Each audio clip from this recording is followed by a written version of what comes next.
Hello guys, welcome back. ഇന്ന് ഞാൻ പറയാൻ പോണത് എൻ്റെ ജീവിതത്തിലെ ഏറ്റവും പ്രഷ്യസ് ആയിട്ടുള്ള ഒരു ഡേയെ പറ്റിയാണ്. അത് വേറൊന്നുമല്ല, എൻ്റെ കുഞ്ഞിൻ്റെ ബർത്ത്ഡേ ആണ്. ഇന്ന് അവന് 2 വയസ്സ് പൂർത്തിയാകുകയാണ് കേട്ടോ. ശരിക്കും പറഞ്ഞാൽ അവന് 2 വയസ്സായെന്ന് വിശ്വസിക്കാനേ പറ്റുന്നില്ല. ഈ നിമിഷവും ഞാൻ ചിന്തിക്കുന്നത് ആ ഡെലിവറി ടൈമിലെ കാര്യങ്ങളാണ് കേട്ടോ. ശരിക്കും പറഞ്ഞാൽ സ്കാനിങ് ഡേറ്റിനെ വെച്ച് നോക്കിയാൽ ഒരു 2 വീക്സ് മുമ്പായിരുന്നു എൻ്റെ ഡെലിവറി ഉണ്ടായത്. മാർച്ച് 15 വെളുപ്പിന് ഒരു 3:30 കൂടി വാട്ടർ ബ്രേക്കായിട്ട് ഞങ്ങൾ നേരെ ഹോസ്പിറ്റലിൽ പോയിരുന്നു. 9:41 എൻ്റെ മകൻ ജനിച്ചത്. ഇപ്പം ഈ നിമിഷവും ആ ഒരു ദിവസമാണ് എൻ്റെ കണ്ണിൻ്റെ മുമ്പിൽ നിൽക്കുന്നത്. എത്ര പെട്ടെന്നല്ലേ 2 വർഷം കഴിഞ്ഞു പോയത്.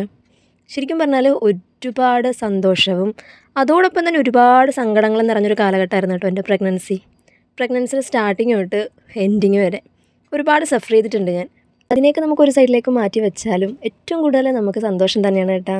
എൻ്റെ മകൻ്റെ ഫേസ് കാണുമ്പോൾ അല്ലെങ്കിൽ അവൻ്റെ ഹാപ്പിനെസ് കാണുമ്പോൾ അവൻ്റെ ഓരോ വളർച്ച കാണുമ്പോൾ നമ്മൾ ശരിക്കും പറഞ്ഞിട്ടുണ്ടല്ലോ, അതിൽ കൂടുതൽ സന്തോഷിക്കാൻ വേറെ എന്താ ഉള്ളത്.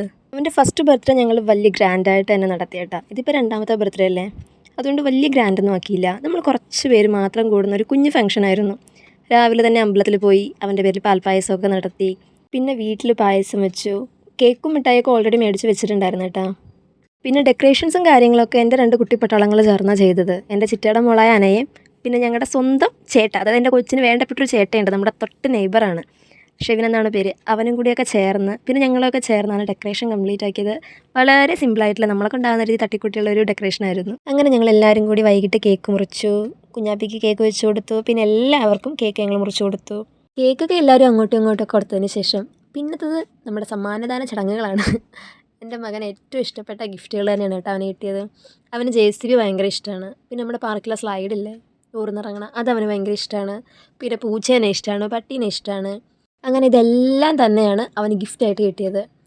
ബിനുചേട്ടൻ്റെ കുറച്ച് കൂട്ടുകാരുണ്ടായിരുന്നു, അവരെല്ലാവരും കൂടി ചേർന്ന് അവനൊരു വലിയ JCB മേടിച്ചു കൊടുത്തു. പിന്നെ എൻ്റെ ചെറിയമ്മ അവനൊരു മൗനെയും ഡോഗിനെയും മേടിച്ചു കൊടുത്തു. ക്യാറ്റിന് അവൻ പറയുന്നത് മൗ എന്നാണ്. അതുപോലെ തന്നെ ബിനുചേട്ടൻ്റെ വേറൊരു കൂട്ടുകാരൻ ട്രക്ക് മേടിച്ചു കൊടുത്തു. പിന്നെ കുറച്ചൊരു ഉടുപ്പ് മേടിച്ചു കൊടുത്തു. ഞങ്ങളെല്ലാവരും കൂടി വീട്ടിലുള്ളവർ ചേർന്ന് മേടിച്ചു കൊടുത്ത സ്ലൈഡാണ് കേട്ടോ. അങ്ങനെ ഒരുപാട് ഗിഫ്റ്റുകൾ കിട്ടി, എല്ലാം അവന് ഇഷ്ടം. പിന്നെ ഇതെല്ലാം നടക്കുമ്പോഴും അതിൻ്റെ ഇടയ്ക്ക് വേറൊരു പ്രധാനപ്പെട്ട കാര്യമുണ്ടല്ലോ, ഫുഡ്. അതിന് എല്ലാവിധ ക്രെഡിറ്റും കൊടുക്കേണ്ട എൻ്റെ അമ്മയ്ക്കായിട്ടാ. പാവ ഇതിൻ്റെ ഇടയ്ക്ക് അടുക്കളയിൽ പോയി രാവിലത്തെയും ഉച്ചത്തെയും വൈകിട്ടത്തെ ഒക്കെ ആക്കുന്നുണ്ടായിരുന്നു. അതുകൊണ്ട് ഫുഡിങ് നല്ല രീതിയിൽ നടന്നു.